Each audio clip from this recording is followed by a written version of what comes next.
A wise man once said, in the grim darkness of the 41st millennium, there is only war. Warhammer 40,000 Gladius Relics of War attempts to create a civilization-like 4X game against that backdrop, but can't seem to get away from the fact that war really is all there is to do in the 40k universe. Luckily, it does war pretty well.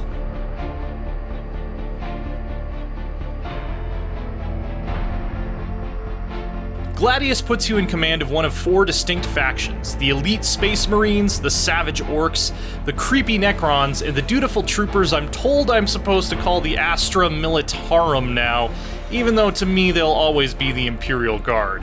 Each has a unique and expansive unit roster that covers a lot of bases from the tabletop, with everything from Space Marine dreadnoughts to Necron Doomsday arcs. Almost every unit has a clear, straightforward combat role that can be played off of others to create potent combos. Turn by turn, marching a column of Space Marines supported by deadly heroes and tough-as-nails tanks feels great. It's a shining refinement of the 1 unit per tile combat introduced to the 2 most recent Civ games, and it fits 40k really well. Deciding how to prioritize targets, flex my line to keep wounded units out of the line of fire, and set up vicious artillery barrages and flanking maneuvers almost always satisfied my appetite for precisely orchestrated obliteration. Gladius really is a terrific wargame. The caveat here is that it's not necessarily a terrific 4X. As your armies march out to claim victory, you'll also be claiming tiles for your cities, filling them with resource and unit-generating buildings, and researching technologies from a semi-linear list to unlock bonuses and new units. It's all competent and functional, but I usually found that it boiled down to seeing which resource I was running low on, claiming a tile with a bonus to that resource, and building a production building there so I wouldn't have to worry about it again for a while. It's very reactive as opposed to encouraging long-term planning, and doesn't force a lot of tough decisions. Each faction also has a variety of unique mechanics that sometimes felt thematic and fun, but other times felt a little bit flat.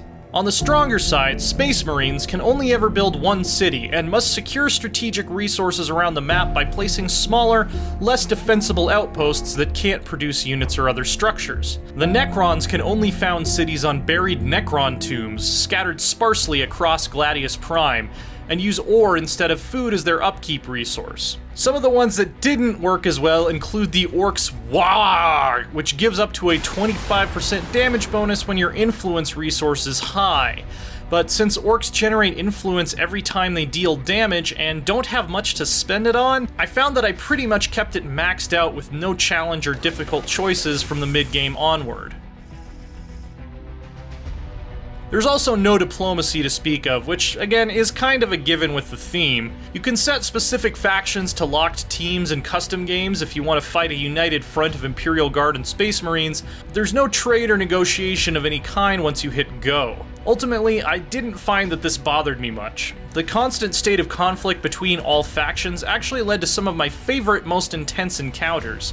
Like when I spotted a Space Marine army coming from the north and pulled my Orcs back so the oncoming force would smash into the Necron front I'd been chipping away at, letting my enemies do my work for me. Glorious 3- or 4-way bloodbaths, the likes of which you'd rarely see in other 4X games, aren't uncommon. While it didn't wow me as a competitor to Endless Legend or Civ 6 in the 4X race, there's a lot of action-saturated, tactically driven fun to be had when you look at Gladius Relics of War for what it truly is: a really well-done turn-based 40k wargame. It's one of the best turn-based 40k games I've played through that lens. All the other mechanics exist purely as adequate supports for throwing another wave of boys into the meat grinder, for the glory of Gork and or Mork.